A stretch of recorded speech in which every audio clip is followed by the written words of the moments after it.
Welcome to ലേണിനോ. ഇന്ന് നമ്മൾ സ്റ്റേറ്റ്സ് ഓഫ് മാറ്റർ ചാപ്റ്ററിലെ ടോപ്പിക്സ് ആണ് ഡിസ്കസ് ചെയ്യുന്നത്. നമ്മൾ കഴിഞ്ഞ വീഡിയോ സെക്ഷനിൽ ഗേഷ്യസ് സ്റ്റേറ്റ് ആൻഡ് ലിക്വിഡ് സ്റ്റേറ്റിനെ കുറിച്ച് ഡിസ്കസ് ചെയ്തു. അപ്പോൾ ഈ ഒരു വീഡിയോ സെക്ഷനിൽ നമ്മൾ ത്രൂ ഔട്ട് സോളിഡ് സ്റ്റേറ്റ് ആയിരിക്കും ഡിസ്കസ് ചെയ്യുന്നത്. അപ്പോൾ ക്യാരക്ടറിസ്റ്റിക്സ് ഓഫ് സോളിഡ് സ്റ്റേറ്റ് എന്താണെന്ന് നോക്കാം. സോളിഡ് സ്റ്റേറ്റിലുള്ള മെറ്റീരിയൽസ് അല്ലെങ്കിൽ സബ്സ്റ്റൻസസിന് ഒരു ഡെഫിനറ്റ് മാസ് ഉണ്ടാവും. ഓൾസോ വോളിയം ആൻഡ് ഷേപ്പും അവരുടെ ഡെഫിനറ്റ് ആയിരിക്കും. ഓക്കെ, ഇനി അവരുടെ ഇന്റർമോളിക്കുലർ ഡിസ്റ്റൻസ് എങ്ങനെയായിരിക്കും? ഷോർട്ട് ആയിരിക്കും, as well as strong forces ആയിരിക്കും ഉള്ളത്. അവരുടെ കോൺസ്റ്റിറ്റ്യൂവന്റ് പാർട്ടിക്കിൾസ്, അതായത് ആറ്റംസ്, മോളിക്യൂൾസ് അല്ലെങ്കിൽ അയോൺസ് ഏതും ആവട്ടെ, അവർക്കൊരു ഫിക്സഡ് പൊസിഷൻ ഉണ്ടായിരിക്കും. ആൻഡ് ആ ഒരു ഫിക്സഡ് പൊസിഷനിൽ നിന്നുകൊണ്ടായിരിക്കും അവർ ഓസിലേറ്റ് ചെയ്യുന്നത്. And they are incompressible and rigid structures. ഇനി നെക്സ്റ്റ് നമ്മൾ നോക്കുന്നത് അമോർഫസ് ആൻഡ് ക്രിസ്റ്റലൈൻ സോളിഡ്സ് ആണ്. അപ്പോൾ സോളിഡ്സിന്റെ മെയിൻ ആയിട്ടുള്ള രണ്ട് ക്ലാസിഫിക്കേഷൻസ് ആണ് ക്രിസ്റ്റലൈൻ അല്ലെങ്കിൽ അമോർഫസ് ടൈപ്പ് ഓഫ് സോളിഡ്സ് എന്ന് പറയുന്നത്. ഇത് നമ്മൾ ക്ലാസിഫൈ ചെയ്തിരിക്കുന്നത് കോൺസ്റ്റിറ്റ്യൂവന്റ് പാർട്ടിക്കിൾസിന്റെ അറേഞ്ച്മെന്റിന്റെ ബേസിസിലാണ്. ഓക്കെ, ക്രിസ്റ്റലൈൻ സോളിഡ് ആണെങ്കിൽ അവർക്ക് large number of small crystals ആയിരിക്കും ഉണ്ടായിരിക്കുക.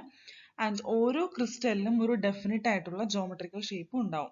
ഓക്കെ, ഇനി ആ ഒരു പർട്ടിക്കുലർ ക്രിസ്റ്റലൈൻ സോളിഡിലെ കോൺസ്റ്റിറ്റ്യൂവന്റ് പാർട്ടിക്കിൾസിന്റെ അറേഞ്ച്മെന്റ് എന്ന് പറഞ്ഞാൽ ഒരു പർട്ടിക്കുലർ ഓർഡറിലായിരിക്കും. ഫോർ എക്സാമ്പിൾ നമ്മൾ പറയുകയാണെങ്കിൽ സോഡിയം ക്ലോറൈഡ്, ക്വാർട്സ്, ഇതൊക്കെയാണ് ക്രിസ്റ്റലൈൻ സോളിഡ്സിന് എക്സാമ്പിൾ വരുന്നത്. ഇനി അമോർഫസ് സോളിഡ് നോക്കുകയാണെങ്കിൽ അവർക്ക് ഇറഗുലർ ഷേപ്ഡ് ആയിട്ടുള്ള പാർട്ടിക്കിൾസ് ആയിരിക്കും. അറേഞ്ച്മെന്റ് ഓഫ് കോൺസ്റ്റന്റ് പാർട്ടിക്കിൾസ് എങ്ങനെയാണ്? അതായത് ആറ്റംസ്, മോളിക്യൂൾസ്, അയോൺസ് ഇതിന്റെയൊക്കെ അറേഞ്ച്മെന്റ് എന്ന് പറയുന്നത് ഷോർട്ട് റേഞ്ച് ഓർഡറിലായിരിക്കും. ഇനി അമോർഫസ് സോളിഡിന്റെ സ്ട്രക്ചർ എന്ന് പറയുന്നത് ലിക്വിഡ്സിന്റെ സ്ട്രക്ചറിനോട് ഓൾമോസ്റ്റ് സിമിലർ ആയിരിക്കും. ആൻഡ് സോ അമോർഫസ് സോളിഡിന് എക്സാമ്പിൾ ആയിട്ട് വരുന്നത് ഗ്ലാസ്, റബ്ബർ, പ്ലാസ്റ്റിക്സ് ഇതെല്ലാമാണ്. ആൻഡ് ക്രിസ്റ്റലൈൻ സോളിഡ്സിന് ഷാർപ്പ് ആയിട്ടുള്ള മെൽറ്റിംഗ് ബോയിലിംഗ് പോയിന്റ് ആയിരിക്കും ഉണ്ടാവുക. അമോർഫസ് സോളിഡിനെ നമ്മൾ ഹീറ്റ് ചെയ്യിച്ചാൽ അല്ലെങ്കിൽ ടെമ്പറേച്ചറിൽ അത് എക്സിബിറ്റ് ചെയ്യിച്ചാൽ അത് കൂടുതലും സോഫ്റ്റൻ ആവുകയാണ് ചെയ്യുക. നമുക്കത് സോഫ്റ്റൻ ആയി കഴിഞ്ഞാൽ വേറെ ഷേപ്സിലേക്കൊക്കെ നമുക്ക് അതിനെ മോൾഡ് ചെയ്തെടുക്കാനായിട്ട് സാധിക്കും. ഓക്കെ, അപ്പൊ ലിക്വിഡ്സിനെ പോലെ തന്നെ അമോർഫസ് സോളിഡ്സിനും ഫ്ലോ ചെയ്യാനായിട്ടുള്ള ഒരു ടെൻഡൻസി ഉണ്ട്. അതുകൊണ്ട് തന്നെ നമ്മൾ അതിനെ സ്യൂഡോ സോളിഡ്സ് അല്ലെങ്കിൽ സൂപ്പർ കൂൾഡ് ലിക്വിഡ്സ് എന്നും പറയും. ഇനി വിൻഡോസ്, ഡോർസ് ഇതെല്ലാം ഗ്ലാസ് കൊണ്ടാണ് മേക്കപ്പ് ചെയ്തിരിക്കുന്നതെങ്കിൽ അവരുടെ ബോട്ടം പോർഷനിൽ ഒരു തിക്നെസ് കൂടുതലായിരിക്കും than at the top portion. എന്തുകൊണ്ടാണ്? Due to the tendency of flow. ഇത് കാരണമാണ് ഈ ഒരു തിക്നെസ് വേരിയേഷൻ വരുന്നത് as compared to top and bottom. ഇനി crystalline solids anisotropic in nature ആണ്. That is, some of their physical properties like electrical resistances, refractive indexes ഇതെല്ലാം different values ആയിരിക്കും different ഡയറക്ഷനിൽ എക്സിബിറ്റ് ചെയ്യുന്നത് ഇൻ സെയിം ക്രിസ്റ്റൽ. ഓക്കെ, അപ്പൊ ഇത് എന്തുകൊണ്ടാണ് ഇങ്ങനെ ഒരു ഡിഫറൻസ് വരുന്നത്? Due to different arrangement of particles in different directions. ഇനി അമോർഫസ് സോളിഡ്സ് ഐസോട്രോപിക് നേച്ചർ ആണ്. അവരുടെ ഷോർട്ട് റേഞ്ച് ഓർഡർ ആണ് അവർക്കുള്ളത് അല്ലെ. അപ്പൊ അതുകൊണ്ട് തന്നെ അറേഞ്ച്മെന്റ് ഇറഗുലർ ആയിരിക്കും ഓൾ ഡയറക്ഷൻസിലും. അപ്പം വാല്യൂ ഓഫ് ഫിസിക്കൽ പ്രോപ്പർട്ടി എന്ന് പറയുന്നത് ഡിഫറെന്റ് ആയിരിക്കും ക്രിസ്റ്റലൈൻ സോളിഡ്സിന്റെ കേസിൽ. And value of physical property same ആയിരിക്കും അമോർഫസ് സോളിഡിന്റെ കേസിൽ. ഇനി അമോർഫസ് സോളിഡ് മെറ്റീരിയൽസ് നമ്മൾ കൂടുതലും യൂസ് ചെയ്യുന്നത് ഗ്ലാസ്, റബ്ബർ, പ്ലാസ്റ്റിക്സ് ഇതിലൊക്കെയാണ്. ഓൾസോ അത് ഫോട്ടോവോൾട്ടിക് മെറ്റീരിയൽസിന്റെ മേക്കിങ്ങിനും നമ്മൾ യൂസ് ചെയ്യാറുണ്ട്. നെക്സ്റ്റ് ഇനി ക്രിസ്റ്റലൈൻ സോളിഡ്സിന്റെ ക്ലാസിഫിക്കേഷൻ ആണ്. മെയിൻ ആയിട്ട് 4 ടൈപ്സ് ഓഫ് ക്ലാസിഫിക്കേഷൻ ആണ് ക്രിസ്റ്റലൈൻ സോളിഡ്സിന് വരുന്നത്. Molecular, ionic, metallic and covalent solids. അതിൽ മോളിക്കുലാർ സോളിഡ്സിൽ വരുന്ന ക്ലാസിഫിക്കേഷൻസ് നമുക്ക് നോക്കാം ഓരോന്ന്. നോൺ പോളാർ മോളിക്കുലാർ സോളിഡ്സിന് എക്സാമ്പിൾ വരുന്നത് H2Cl2, I2 ഇങ്ങനെയുള്ള മോളിക്യൂൾസ് ആണ് നോൺ പോളാർ മോളിക്കുലാർ സോളിഡ്സിന് എക്സാമ്പിൾ വരുന്നത്. ഇവര് സോഫ്റ്റ് ആയിരിക്കും. Also non conductors of electricity ആയിരിക്കും. ആൻഡ് ഓൾസോ അവർക്ക് low melting and boiling points ആയിരിക്കും ഉണ്ടാവുക. ഒന്നില്ലെങ്കിൽ അത് ആറ്റംസ് ആയിരിക്കും അല്ലെങ്കിൽ മോളിക്യൂൾസ് ആയിരിക്കും. നോൺ പോളാർ കോവാലന്റ് ബോണ്ട് വഴി ഫോം ചെയ്ത മോളിക്യൂൾസ് ആയിരിക്കും. And next polar molecular solvents നോക്കുകയാണെങ്കിൽ എക്സാമ്പിൾ വരുന്നത് HCl, SO2, NH3 ഇതൊക്കെയാണ്. അതായത് പോളാർ കോവാലന്റ് ബോണ്ട് വഴി ഫോം ചെയ്ത മോളിക്കുലർ സോളിഡ്സ്. ഓക്കെ, അപ്പൊ ഇവര് സ്ട്രോങ്ങർ ആയിട്ടുള്ള ഡൈപോൾ ഇന്ററാക്ഷൻസ് ആയിരിക്കും ഈ ഒരു മോളിക്യൂൾസിന് ഉണ്ടാവുക. They are soft and non conductors of electricity. Okay, ഇനി next hydrogen bonded molecular solids ആണ്. ഇവർക്ക് പോളാർ കോവാലന്റ് ബോൺസ് ആയിരിക്കും ഉണ്ടാവുക between hydrogen and fluorine, oxygen and nitrogen etcetera. They are non conductors of electricity also. Next ionic solids ആണ്. ഇത് cations and ആനയോൺസിന്റെ 3-dimensional arrangement വഴി form ചെയ്ത type of solids ആണ് ionic solids. They are mostly hard and brittle in nature and also they have high melting and boiling points. Okay. ഇനി next metallic solids ആണ്. Metallic സോളിഡ്സിന് ഒരു large collection of positive ions ആയിരിക്കും and they are held together by free electrons. ഈ electrons എന്ന് പറയുന്നത് mobile ആയിരിക്കും and they are evenly spread throughout the crystal. Okay. അപ്പൊ ഈ മെറ്റൽസിന്റെ ഹൈ ഇലക്ട്രിക്കൽ ആൻഡ് തെർമൽ കണ്ടക്ടിവിറ്റിക്ക് റെസ്പോൺസിബിൾ ആയിട്ടുള്ള മെയിൻ ഒരു ഫാക്ടർ ആണ് ഈ ഒരു ഫ്രീ ആൻഡ് മൊബൈൽ ഇലക്ട്രോൺസ്. നമ്മൾ ഒരു ഇലക്ട്രിക് ഫീൽഡ് ഇവിടെ അപ്ലൈ ചെയ്താൽ ആ ഇലക്ട്രോൺസ് പോസിറ്റീവ് അയോൺസ് നെറ്റ്വർക്കിൽ കൂടി ഫ്ലോ ചെയ്യും. ഓക്കെ. ഇനി നമ്മൾ ഹീറ്റ് ആ ഒരു മെറ്റലിന്റെ ഒരു പർട്ടിക്കുലർ പോർഷനിൽ അപ്ലൈ ചെയ്താൽ തെർമൽ എനർജി അവിടെ യൂണിഫോംലി പാസ് ഓവർ ചെയ്യുന്നുണ്ടാവും. ഓക്കെ. ഇനി മെറ്റൽസിന്റെ ഒരു പ്രോപ്പർട്ടി ആണ് ലെസ്റ്റർ ആണത്. They have colour in certain cases. Okay. And they are highly malleable and ductile also. ഇനി നെക്സ്റ്റ് കോവാലന്റ് അല്ലെങ്കിൽ നെറ്റ്വർക്ക് സോളിഡ്സ് ആണ്. അപ്പൊ ഇത് കൂടുതലും നോൺ മെറ്റൽസ് വഴിയാണ് ഈ ഒരു സോളിഡ്സ് അധികവും ഫോം ചെയ്യുന്നത്. They will be giant molecules and അവർക്കിടയിലുള്ള കോവാലന്റ് ബോൺസ് എന്ന് പറയുന്നത് സ്ട്രോങ് ആയിരിക്കും, ഡയറക്ഷണലും ആയിരിക്കും. Okay. They will be hard and brittle and high melting and boiling point ആയിരിക്കും അവർക്ക് ഉണ്ടാവുക. They will be insulators and non-conductors of electricity. Example വരുന്നത് ഡയമണ്ട്, സിലിക്കൺ കാർബൈഡ് ഇതൊക്കെയാണ് വരുന്നത്. ഓക്കെ. ഇനി ഇവിടെ ജനറൽ ആയിട്ടുള്ള കുറച്ച് കാര്യങ്ങളാണ് പറയുന്നത്. മോളിക്കുലാർ സോളിഡ്സിന്റെ കോൺസ്റ്റന്റ് പാർട്ടിക്കിൾസ് എന്ന് പറയുന്നത് മോളിക്യൂൾസ് ആയിരിക്കും. ഇനി അവർക്കിടയിലുള്ള ഫോഴ്സസ് എന്തൊക്കെയാണ്? ഡിസ്പെർഷൻ അല്ലെങ്കിൽ London force, dipole dipole interactions, hydrogen bonding ഇതൊക്കെയാണ് വരുന്നത്. ഓക്കെ. ദെൻ അവരുടെ എക്സാമ്പിൾ കൊടുത്തിട്ടുണ്ട്. ഫിസിക്കൽ നേച്ചർ എങ്ങനെയാണ്? Electrical conductivity and melting point. ഇനി അയോണിക് സോളിഡ്സിന്റെ കോൺസ്റ്റന്റ് പാർട്ടിക്കിൾസ് അയോൺസ് ആണ്. അവർക്കിടയിലുള്ള അട്രാക്റ്റീവ് ഫോഴ്സ് എങ്ങനെയായിരിക്കും? കൂളംബിക് അല്ലെങ്കിൽ ഇലക്ട്രോസ്റ്റാറ്റിക് ഫോഴ്സ് ആയിരിക്കും. അവിടെ ഫിസിക്കൽ നേച്ചർ വരുന്നത് ഹാർഡ് ബട്ട് ബ്രിട്ടിൽ ആണ്. മെൽറ്റിംഗ് പോയിന്റ് ഹൈ ആണ്. ഓക്കെ. ഇനി മെറ്റാലിക് സോളിഡ്സ് ആണെങ്കിൽ അവരുടെ കോൺസ്റ്റന്റ് പാർട്ടിക്കിൾസ് എന്താണ്? പോസിറ്റീവ് അയോൺസ് ആണ്. ബോണ്ടിങ് മെറ്റാലിക് ബോണ്ടിങ് ആണ് വരുന്നത്. They will be hard but malleable and ductile and അവർക്ക് ഫെയർലി ഹൈ ആയിട്ടുള്ള മെൽറ്റിംഗ് പോയിന്റ് ആയിരിക്കും വരിക. ദെൻ ഫൈനലി കോവാലന്റ് അല്ലെങ്കിൽ നെറ്റ്വർക്ക് സോളിഡ്സിന്റെ കോൺസ്റ്റന്റ് പാർട്ടിക്കിൾസ് ആറ്റംസ് ആണ്. കോവാലന്റ് ബോണ്ടിങ് ആണ് അവർക്കിടയിലുള്ളത് and melting point very high ആണ്. എക്സാമ്പിൾ വരുന്നത് ക്വാർട്സ്, ഡയമണ്ട്, കാർബൺ എക്സെട്ര. ഇനി നെക്സ്റ്റ് ടോപ്പിക് നമ്മൾ നോക്കുന്നത് crystal lattices and unit cells ആണ്. ഓക്കെ. അപ്പൊ ക്രിസ്റ്റൽ ലാറ്റിസ് എന്ന് പറഞ്ഞാൽ എന്താണ്? Regular 3-dimensional arrangement of points in space. അതിനെയാണ് നമ്മൾ ക്രിസ്റ്റൽ ലാറ്റിസ് എന്ന് പറയുന്നത്. അപ്പൊ 14 പോസിബിൾ ആയിട്ടുള്ള 3-dimensional ലാറ്റിസസ് ആണുള്ളത്. അതിനെ ടോട്ടലി നമ്മൾ പറയുന്നത് ബ്രാവേസ് ലാറ്റിസസ് എന്നാണ്. അപ്പൊ ലാറ്റിസ് ക്രിസ്റ്റൽ ലാറ്റിസിലുള്ള ഓരോ പോയിന്റിനെയും നമ്മൾ പറയുന്നത് ലാറ്റിസ് പോയിന്റ് അല്ലെങ്കിൽ ലാറ്റിസ് സൈറ്റ് എന്നാണ്. ഓക്കെ. അപ്പൊ ഈ ഓരോ പോയിന്റും എന്താണ്? ഒരു constituent particle which may be atom, molecule, ion ഇതിനെയായിരിക്കും റെപ്രസെന്റ് ചെയ്യുക. ഓക്കെ. ഇനി ഓരോ ലാറ്റിസ് പോയിന്റിനെയും നമ്മൾ ജോയിൻ ടുഗദർ അല്ലെങ്കിൽ കണക്ട് ചെയ്യുന്നത് സ്ട്രെയിറ്റ് ലൈൻസ് വെച്ചിട്ടാണ്. അങ്ങനെയാണ് നമുക്ക് ടോട്ടലി ഒരു ജോമെട്രി ഓഫ് ലാറ്റിസ് അവിടെ കിട്ടുന്നത്. ഇനി ക്രിസ്റ്റൽ ലാറ്റിസിന്റെ ഒരു സ്മോളസ്റ്റ് പോർഷനെ എടുത്താൽ അതിനെ നമ്മൾ പറയുന്നത് യൂണിറ്റ് സെൽ എന്നാണ്. അപ്പൊ യൂണിറ്റ് സെല്ല് നമ്മൾ ഡിഫറെന്റ് ഡയറക്ഷൻസിൽ റിപ്പീറ്റ് ചെയ്ത് പോയാൽ നമുക്കൊരു എൻറ്റയർ ആയിട്ടുള്ള ഒരു ക്രിസ്റ്റൽ ലാറ്റിസ് അവിടെ കിട്ടും. ഇനി യൂണിറ്റ് സെല്ലിന്റെ ക്യാരക്ടറിസ്റ്റിക്സ് വരുന്നത് എന്താണ്? അതിന്റെ ഡയമെൻഷൻസിനെ നമ്മൾ റെപ്രസെന്റ് ചെയ്യുന്നത് 3 എഡ്ജസ് വെച്ചിട്ടാണ്, A, B and C. Okay. അപ്പൊ ഈ എഡ്ജസ് ഒന്നില്ലെങ്കിൽ മ്യൂച്വലി പെർപെൻഡിക്കുലർ ആവാം അല്ലെങ്കിൽ മ്യൂച്വലി പെർപെൻഡിക്കുലർ അല്ലാതെയും ഇരിക്കാം. ഇനി ഇവരുടെ വേറൊരു ഡയമെൻഷൻ എന്താണ്? എഡ്ജസിന് ഇൻ ബിറ്റ്വീൻ ആയിട്ടുള്ള ആംഗിൾസ് ആണ്. That is alpha, beta and gamma. അപ്പം ഒരു യൂണിറ്റ് സെല്ലിന് 6 പാരാമീറ്റേഴ്സ് ആണ് ഉള്ളത്. Edges and angles which are A, B, C, alpha, beta and gamma. Unit സെൽസിനെ നമുക്ക് രണ്ടായിട്ട് കാറ്റഗറൈസ് ചെയ്യാം, which are primitive and centred unit cell.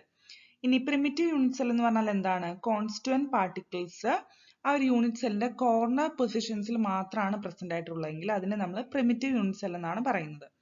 ഇനി സെന്റേർഡ് യൂണിറ്റ് സെൽ എന്താണ്? ഒരു യൂണിറ്റ് സെല്ലിന് ഒന്നോ അതിൽ കൂടുതലോ കോൺസ്റ്റന്റ് പാർട്ടിക്കിൾസ് കോർണർ പൊസിഷൻസിൽ അല്ലാണ്ട് വേറെ ഏതെങ്കിലും പൊസിഷൻസിൽ ഉണ്ടെങ്കിൽ ഓക്കെ അങ്ങനെയുള്ള യൂണിറ്റ് സെല്ലിനെയാണ് നമ്മൾ സെന്റേർഡ് യൂണിറ്റ് സെൽ എന്ന് പറയുന്നത്. ഈ സെന്റേർഡ് യൂണിറ്റ് സെല്ല് 3 ടൈപ്സ് വരുന്നുണ്ട്, which are body centred unit cell, face centred unit cell and end centred unit cell. അപ്പൊ ബോഡി സെന്റേർഡ് യൂണിറ്റ് സെൽ എന്ന് പറഞ്ഞാൽ എന്താണ്?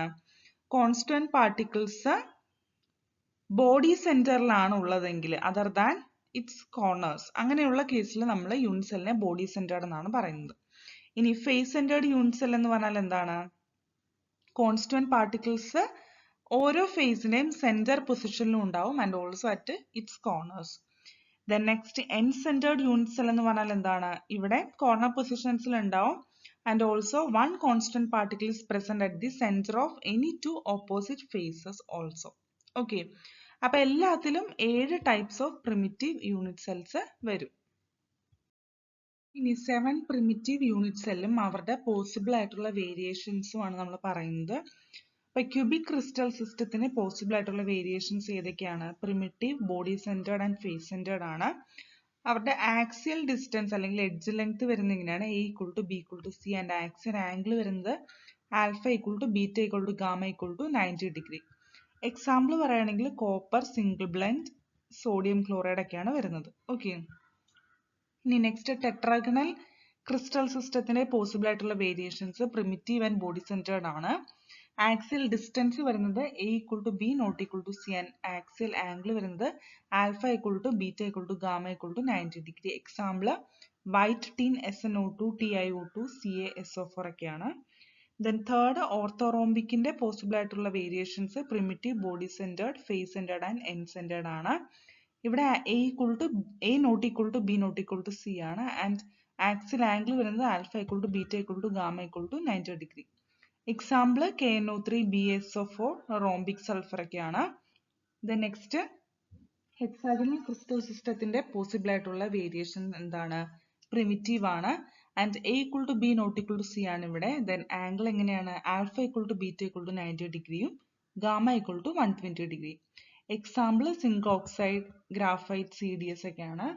ദെൻ നെക്സ്റ്റ് റോംബോഹെഡ്രൽ അല്ലെങ്കിൽ ട്രൈഗണലിന്റെ പോസിബിൾ വേരിയേഷൻ വരുന്നത് പ്രിമിറ്റീവ് ആണ്.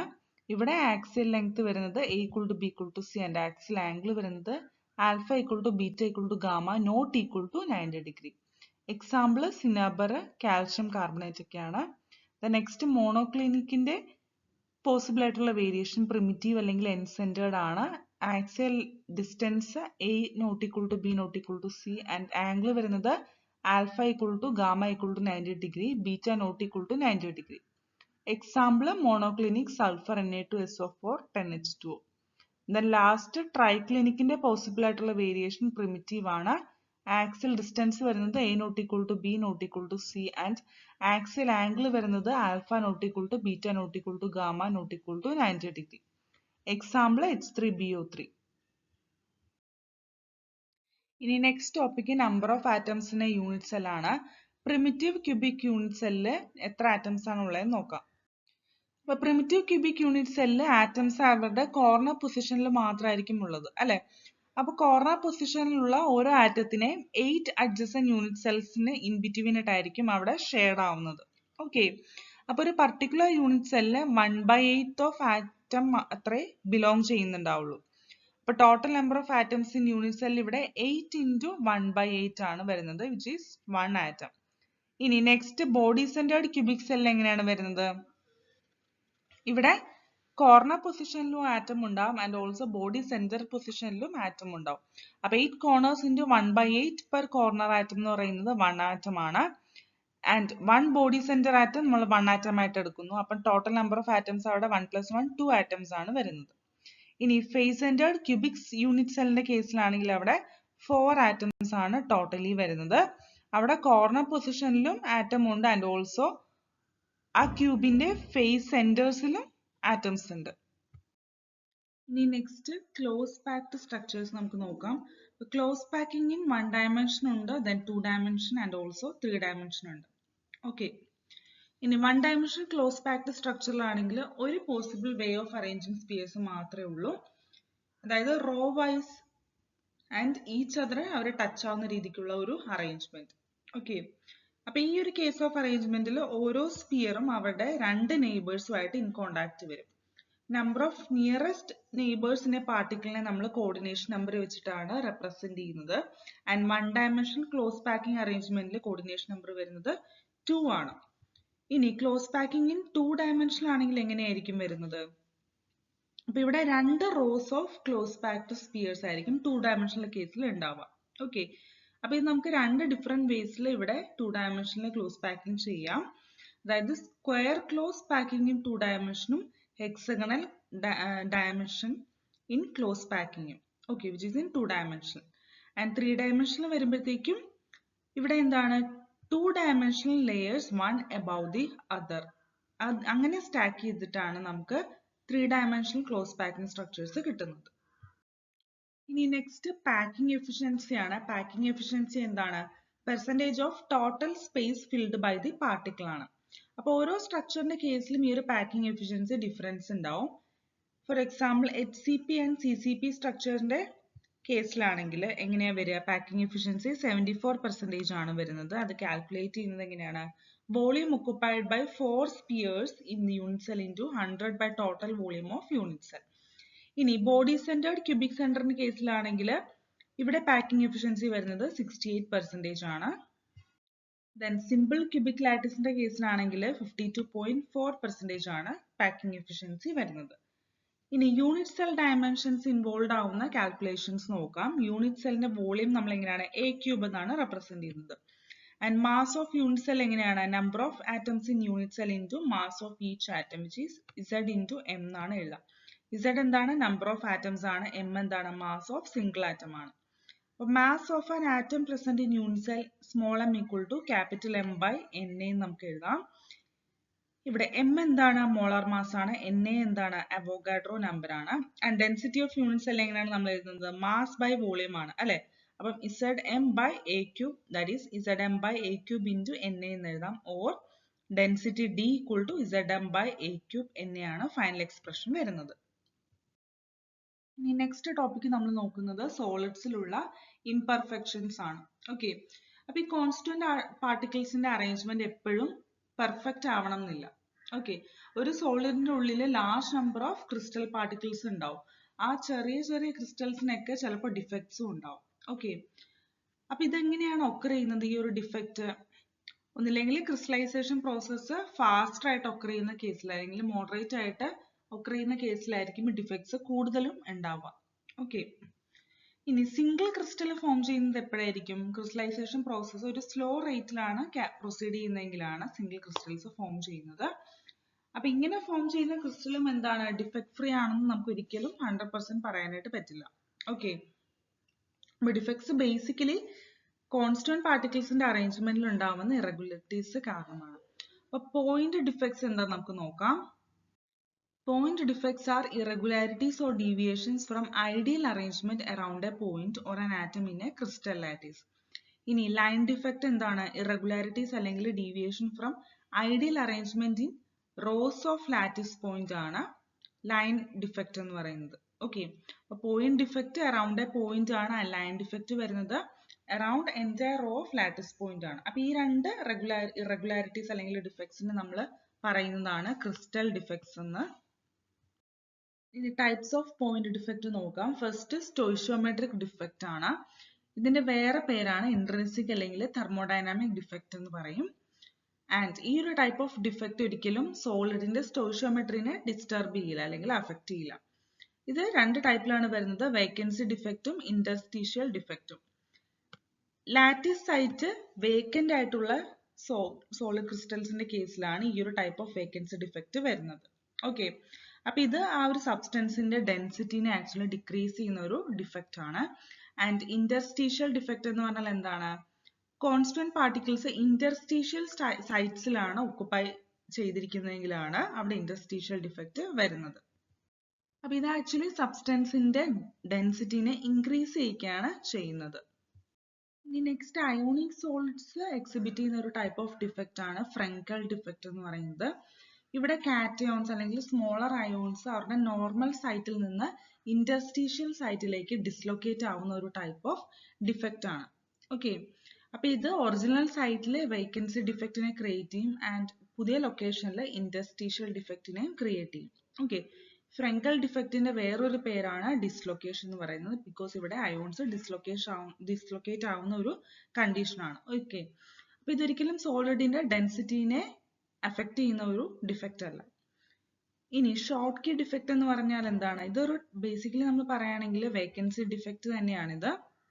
നമുക്ക് അവിടെ ഇലക്ട്രിക്കൽ ന്യൂട്രലിറ്റിനെ മെയിൻറ്റെയിൻ ചെയ്യണമെങ്കിൽ നമ്പർ ഓഫ് മിസ്സിംഗ് കാറ്റയോൺസും ആനയോൺസും ഈക്വൽ ആയിരിക്കണം. അപ്പൊ ഷോർട്ട് കീ ഡിഫക്റ്റ് എന്താണ് ചെയ്യുന്നത്? സബ്സ്റ്റൻസിന്റെ ഡെൻസിറ്റിനെ ഡിക്രീസ് ചെയ്യാണ് ചെയ്യുന്നത് same as vacancy defect. Number of such defects in ionic solids എന്ന് പറയുന്നത് ഓൾസോ ഇമ്പോർട്ടന്റ് ആണ്. ഷോർട്ട് കീ ഡിഫക്റ്റ് എക്സിബിറ്റ് ചെയ്യുന്നത് അയോണിക് സബ്സ്റ്റൻസസ് ആണ് in which cation and anion are of almost similar sizes. ഇനി നെക്സ്റ്റ് ഇംപ്യൂരിറ്റി ഡിഫക്റ്റ് ആണ്.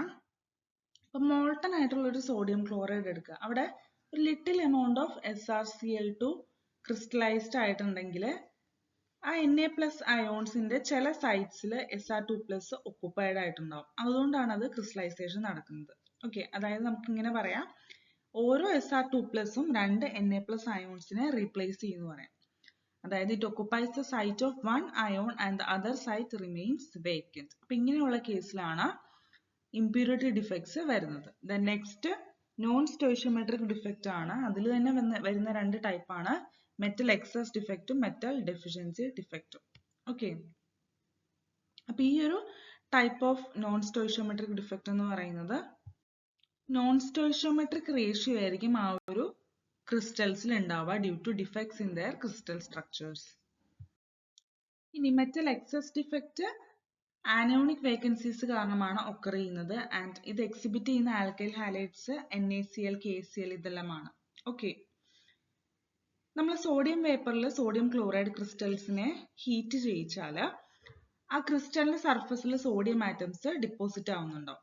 Okay, ഇനി crystal സർഫസിലേക്ക് Cl- ions diffuse ചെയ്യുന്നുണ്ടാവും. എന്നിട്ട് അത് Na+ ആറ്റംസുമായിട്ട് അത് കമ്പൈൻ ചെയ്തിട്ടാണ് നമുക്ക് NaCl കിട്ടുന്നത്. ഓക്കെ, അപ്പൊ ഇത് ആക്ച്വലി സോഡിയം ആറ്റംസ് ലോസ് ചെയ്യുന്ന ഇലക്ട്രോൺസ് കാരണമാണ് ഇത് ഒക്കർ ചെയ്യുന്നത്. ഓക്കെ, ആസ് എ റിസൾട്ട് നമുക്ക് ലാസ്റ്റ് ഫോം ചെയ്തിരിക്കുന്ന ആ ഒരു ക്രിസ്റ്റലിന് എക്സസ് ഓഫ് സോഡിയം ആയിരിക്കും ഉണ്ടാവുക. ഓക്കെ, ഇനി ആനയോണിക് സൈറ്റ് ഒക്കുപ്പൈ ചെയ്തിരിക്കുന്ന അൺപെയർഡ് ഇലക്ട്രോൺസ് ആ സെന്റേഴ്സിനെ നമ്മൾ പറയുന്നത് F സെന്റേഴ്സ് അല്ലെങ്കിൽ കാർബൺ സെന്റേഴ്സ് എന്നാണ്. ഓക്കെ, അപ്പൊ ഈ ഒരു സെന്റേഴ്സ് ആണ് ആ ഒരു സോഡിയം ക്ലോറൈഡ് ക്രിസ്റ്റൽസിന് കളറിനെ ഇമ്പാർട്ട് ചെയ്യുന്നത്. ഇനി മെറ്റൽ ഡെഫിഷ്യൻസി ഡിഫക്റ്റ് എന്താണ്? ചില മെറ്റൽസിനെ അല്ലെങ്കിൽ സോളിഡ്സിനെ നമുക്ക് സ്റ്റോയിഷ്യോമെട്രിക് കമ്പോസിഷൻ വെച്ചിട്ട് പ്രിപ്പയർ ചെയ്യാന്ന് പറയുന്നത് ഡിഫിക്കൽട്ട് ആയിട്ടുള്ള കാര്യമാണ് ആൻഡ് അവർക്ക് ലെസ് എമൗണ്ട് ഓഫ് മെറ്റൽ ആയിരിക്കും ഉണ്ടാവുക as compared to stoichiometric proportion. Okay, അപ്പൊ ഇതാണ് മെറ്റൽ ഡെഫിഷ്യൻസി ഡിഫക്റ്റ്. ഇനി നെക്സ്റ്റ് ഇലക്ട്രിക്കൽ പ്രോപ്പർട്ടീസ് നോക്കാം. Conductors, insulators and semi conductors ആണ് വരുന്നത്. കണ്ടക്ടേഴ്സിന്റെ കണ്ടക്ടിവിറ്റി റേഞ്ച് എത്രയാണ് വരുന്നത്? 10⁴ to 10⁷ Om inverse M inverse ആണ് വരുന്നത്. എക്സാമ്പിൾ വരുന്നത് മെറ്റൽസ് ആണ്. ഇനി ഇൻസുലേറ്റേഴ്സിന് ലോ കണ്ടക്ടിവിറ്റി റേഞ്ച് ആണ് വരുന്നത്. 10⁻20 to 10⁻10 Om inverse M inverse ആണ്. Then semiconductors-ന്റെ range വരുന്നത് 10⁻6 to 10⁴ Om inverse M inverse ആണ്. ഇനി നെക്സ്റ്റ് സോളിഡ്സിന്റെ മാഗ്നറ്റിക് പ്രോപ്പർട്ടീസ് ആണ്. അപ്പൊ ഇത് മെയിൻലി ആ ഒരു സോളിഡിലുള്ള ഇലക്ട്രോൺസിന്റെ ബിഹേവിയർ കാരണമാണ്. അപ്പൊ മാഗ്നറ്റിക് മൊമെന്റ് അവിടെ ഒറിജിനേറ്റ് ആവുന്നത് രണ്ട് ടൈപ്പ് ഓഫ് മോഷനിൽ നിന്നാണ്. ഒന്ന് സ്പിൻ കാരണം, ഓൾസോ ഒന്ന് ഓർബിറ്റൽ മോഷനും കാരണം. ഓക്കെ, ഇലക്ട്രോൺ ഒരു ചാർജ്ഡ് പാർട്ടിക്കിൾ ആയതുകൊണ്ട് തന്നെ ഈ രണ്ട് മോഷനും അണ്ടർഗോ ചെയ്യും ആൻഡ് ഓൾസോ നമുക്ക് ഒരു സ്മോൾ ലൂപ്പ് ഓഫ് കറണ്ട് അവിടെ കൺസിഡർ ചെയ്യാം. ആ കറണ്ടിന് ഒരു മാഗ്നറ്റിക് മൊമെന്റ് ഉണ്ടെന്ന് നമുക്ക് പറയാം. ഓക്കെ, അപ്പൊ അങ്ങനെയാണെങ്കിൽ ഒരു ഇലക്ട്രോണിന് ഒരു പെർമനന്റ് ആയിട്ടുള്ള ഒരു സ്പിന്നും ഉണ്ടാവും and also an orbital magnetic മൊമെന്റും അതുമായിട്ട് അസോസിയേറ്റ് ചെയ്തിട്ട് ഉണ്ടാവും. ഓക്കെ, അപ്പൊ മാഗ്നറ്റിക് മൊമെന്റിന്റെ മാഗ്നിറ്റ്യൂഡ് എന്ന് പറയുന്നത് വെരി സ്മോൾ ആയിരിക്കും. അത് നമ്മൾ ബോർ മാഗ്നറ്റോൺ വെച്ചിട്ടാണ് അത് മെഷർ ചെയ്യുന്നത് ആൻഡ് വാല്യൂ വരുന്നത് 9.27 × 10⁻24 ആണ് വരുന്നത്. ഓക്കെ, അപ്പൊ മാഗ്നറ്റിക് പ്രോപ്പർട്ടീസിന്റെ ബേസിസിൽ മെറ്റീരിയൽസിനെ നമുക്ക് 5 ആക്കിയിട്ട് കാറ്റഗറൈസ് ചെയ്യാം. ഫസ്റ്റ് വരുന്നത് പാരാമാഗ്നറ്റിക് സബ്സ്റ്റൻസസ് ആണ്. ഇതിന് എക്സാമ്പിൾ നോക്കുകയാണെങ്കിൽ O2, Cu2+, Fe2+, Cr3+ ഒക്കെയാണ് വരുന്നത്. ഓക്കെ, ഇത് മാഗ്നറ്റിക് ഫീൽഡ് വഴി ഇത് വീക്ക്ലി ആയിരിക്കും ഈ ഒരു സബ്സ്റ്റൻസസ് അട്രാക്ട് ആവുന്നത്. And they R magnetised in a magnetic field in the same direction. ഇനി മാഗ്നറ്റിക് ഫീൽഡിന്റെ ആബ്സെൻസിൽ ഇവർക്ക് മാഗ്നറ്റിക് പ്രോപ്പർട്ടീസ് ഒന്നും തന്നെ ഉണ്ടാവില്ല. ഇനി ഡയാമാഗ്നറ്റിസം നോക്കുകയാണെങ്കിൽ they are weakly repelled by magnetic field. Example വരുന്നത് H2O, NaCl, C6H6 ഇതൊക്കെയാണ്. ഓക്കെ, ഇനി they are weakly magnetised in a magnetic field in opposite direction. Paired കണ്ടീഷനിലുള്ള ഇലക്ട്രോൺസ് ആണ് ഈ ഒരു ഡയോമാഗ്നറ്റിസം എക്സിബിറ്റ് ചെയ്യുക. ഇനി നെക്സ്റ്റ് ഫെറോമാഗ്നറ്റിസം ആണ്. എക്സാമ്പിൾ വരുന്നത് iron, cobalt, nickel etcetera. Okay, അപ്പൊ ഈ മെറ്റീരിയൽസിനെ അല്ലെങ്കിൽ സബ്സ്റ്റൻസിനെ എല്ലാം സ്ട്രോങ്ലി ആയിരിക്കും മാഗ്നറ്റിക് ഫീൽഡ് അട്രാക്ട് ചെയ്യുന്നത്. അങ്ങനെയുള്ള സബ്സ്റ്റൻസ് ആണ് ഫെറോമാഗ്നറ്റിക് സബ്സ്റ്റൻസസ് എന്ന് പറയുന്നത്. അവരെ നമുക്ക് പെർമനന്റ്ലി മാഗ്നറ്റൈസ് ചെയ്യാനായിട്ട് സാധിക്കും. ഓക്കെ, നെക്സ്റ്റ് ആന്റി ഫെറോമാഗ്നറ്റിസം ആണ്. ഇവിടെ എന്താണ് ഇവരുടെ ഡൊമൈൻ സ്ട്രക്ചർ എന്ന് പറയുന്നത് almost similar to ferromagnetic substances ആണ്. For example MnO. ഇവരുടെ ഡൊമൈൻസ് പക്ഷെ ഓപ്പോസിറ്റ്ലി ഓറിയന്റഡ് ആയിരിക്കും and cancel out each others magnetic moment. Last ferrimagnetism ആണ്. ഇത് പാരലൽ ആൻഡ് ആന്റി പാരലൽ ഡയറക്ഷനിലായിരിക്കും ഇവിടെ സബ്സ്റ്റൻസസിന്റെ മാഗ്നറ്റിക് മൊമെന്റ് ഡൊമൈൻസിനെ നമ്മൾ അറേഞ്ച് ചെയ്തിരിക്കുന്നത്. ആൻഡ് ഇത് ഒരു അൺഈക്വൽ നമ്പറിംഗിലായിരിക്കും അറേഞ്ച്മെന്റ് വരുന്നത്. Okay, and they are weakly attracted by magnetic field. Example വരുന്നത് MgFe2O4, ZnFe2O4 ഇതൊക്കെയാണ്. ഓക്കെ, ഇവിടെ ഫിഗർ വെച്ചിട്ടുള്ള റെപ്രസെന്റേഷൻ കാണിച്ചിട്ടുണ്ട്. ഡൊമൈൻസ് ഒരേ ഡയറക്ഷനിലാണ് അറേഞ്ച് ചെയ്തിരിക്കുന്നത്. അങ്ങനെയാണെങ്കിൽ ഫെറോമാഗ്നറ്റിസം ആയിരിക്കും. And randomly anti parallel and parallel ഡയറക്ഷനിലാണ് ഡൊമൈൻസ് വന്നിരിക്കുന്നതെങ്കിൽ ആന്റി ഫെറോമാഗ്നറ്റിസം ആയിരിക്കും. ആൻഡ് ലാസ്റ്റ് ഫെറി മാഗ്നറ്റിസം എന്താണ്, അൺഈക്വലി ആയിരിക്കും ആ ഒരു ഡൊമൈൻസിനെ നമ്മൾ parallelly and anti parallelly arrange ചെയ്തിരിക്കുന്നത്. ഓക്കെ, സോ അപ്പൊ ഇത്രയാണ് സ്റ്റേറ്റ്സ് ഓഫ് മാറ്റർ ചാപ്റ്ററിൽ വരുന്ന ടോപ്പിക്സ്. Thank you.